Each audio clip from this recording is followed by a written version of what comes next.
What is up, ladies and gentlemen? Welcome to a brand new video. Today we'll be going through the settings that I'm using on XDefiant. Definitely a couple of settings that I would recommend using, especially when you're new to the game. A couple of settings are always going to be personal preference, but I quickly just want to go through them to the settings that I would recommend using. Hopefully this video is useful. Be sure to subscribe if you're looking for more XDefiant tutorials, tips and tricks, loadouts, whatever.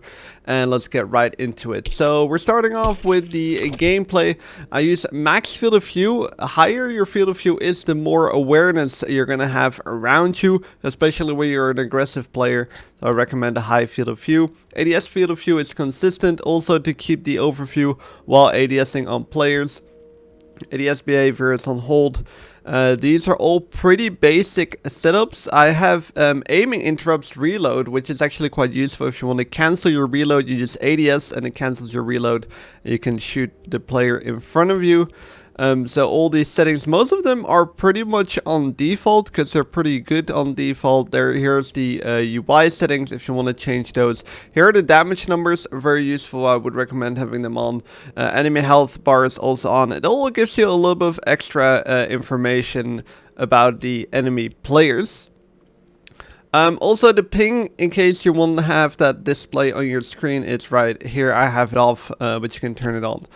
Controller, now unfortunately there is still, after season 1, no button layout that you can customize. So I use brawler flipped. I'll show what it does. Pretty much I shoot with R1 and aim with L1, and then I have throwing device on R2 and faction ability on L2, and then the circle and R3 are switched. So I knife with circle and then I crouch with R3, which basically allows you to keep ADSing while crouching.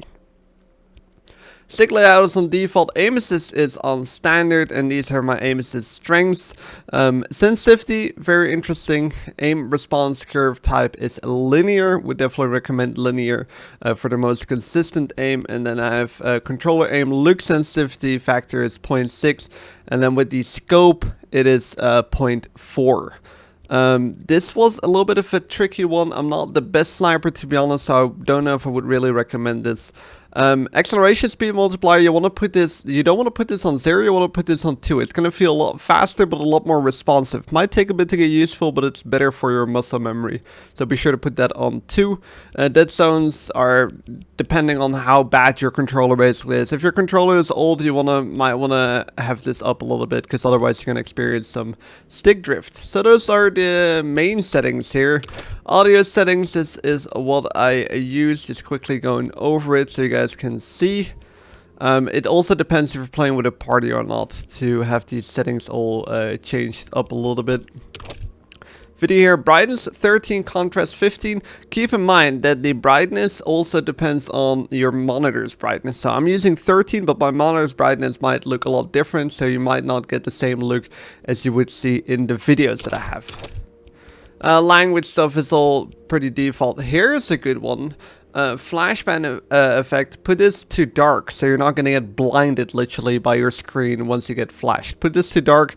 It's basically the same thing, but instead of the white screen, you get a black screen. It's much better. And then matchmaking, here you can change if you want to play crossplay on or input-based matchmaking on. Usually I play crossplay on. And input-based matchmaking on, it basically makes you put up against controller players, even if they're on PC or on Xbox or whatever.